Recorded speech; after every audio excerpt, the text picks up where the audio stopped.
వ్యవస్థీకృత నేరాలపై ప్రత్యేక దృష్టి సారించడంతో పాటు వాటిని అదుపు చేయడానికి మరింత సమర్థవంతమైన చర్యలు తీసుకుంటున్నామని మల్టీ జోన్ 2 ఐజీ సత్యనారాయణ అన్నారు.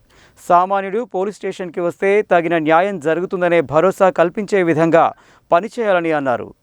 పోలీస్ స్టేషన్ తనిఖీలో భాగంగా జిల్లా ఎస్పీ శరత్చంద్ర పవార్తో కలిసి మిర్యాలగూడ రూరల్ పోలీస్ స్టేషన్ను సందర్శించి పలు రికార్డులను తనిఖీ చేసి సిబ్బంది వివరాలు, వారి పనితీరు, పోలీస్ స్టేషన్ స్థితిగతులు తెలుసుకుని సిబ్బంది కిట్లను పరిశీలించారు. ఈ సందర్భంగా ఆయన మాట్లాడుతూ పోలీస్ స్టేషన్లో ప్రజలు ఎల్లప్పుడూ అందుబాటులో ఉంటూ సమర్థవంతమైన సేవలు అందించాలని అన్నారు.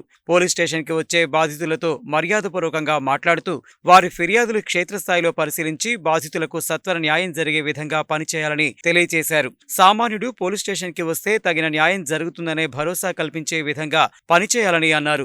అనంతరం మీడియా సమావేశంలో మాట్లాడుతూ వ్యవస్థీకృత నేరాలకు అడ్డుకట్ట వేయటకు పోలీస్ శాఖ పటిష్టంగా పనిచేస్తుందని, ఎవరైనా అలాంటి చర్యలకు పాల్పడితే ఎంతటి వారినైనా ఉపేక్షించేది లేదని అన్నారు.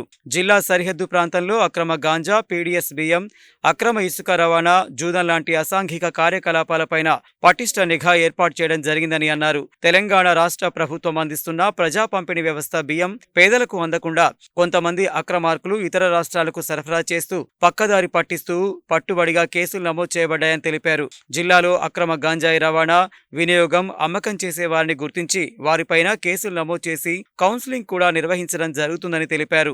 ఎవరైనా అలవాటుగా నేరాలకు పాల్పడితే పీడీ యాక్ట్ నమోదు చేయడం జరుగుతుందని అన్నారు. రాష్ట్ర ప్రభుత్వం రైతులకు లబ్ధి చేకూర్చాలనే ఉద్దేశంతో సన్న వడ్లపైన ఇస్తున్న బోనస్ ఆసరాగా తీసుకొని కొంతమంది దళారులు, మిల్లర్లు రైతుల పేరిట ఇతర రాష్ట్రాల నుండి దిగుమతి చేసుకుంటున్నారని, వారిని ఇప్పటికే గుర్తించి చెక్ పోస్టుల వద్ద పకడ్బందీ తనిఖీలు నిర్వహిస్తూ కట్టడి చేయడం జరుగుతుందని అన్నారు. అనంతరం వాడపల్లి అంతర్రాష్ట్ర సరిహద్దు జిల్లాల చెక్ పోస్ట్ తనిఖీ చేసి ఇతర రాష్ట్రాల నుండి అక్రమ పీడీఎస్, గంజాయి లాంటి రవాణా జరగకుండా 24/7 తనిఖీలు నిర్వహించాలని ఆదేశించారు. ఈ కార్యక్రమంలో మిర్యాలగూడ డీఎస్పీ రాజశేఖర్ రాజు, మిర్యాలగూడ రూరల్ సీఐలు వీరబాబు, కరుణాకర్, ఎస్ఐలు లోకేష్, హరికృష్ణ, సిబ్బంది పాల్గొన్నారు.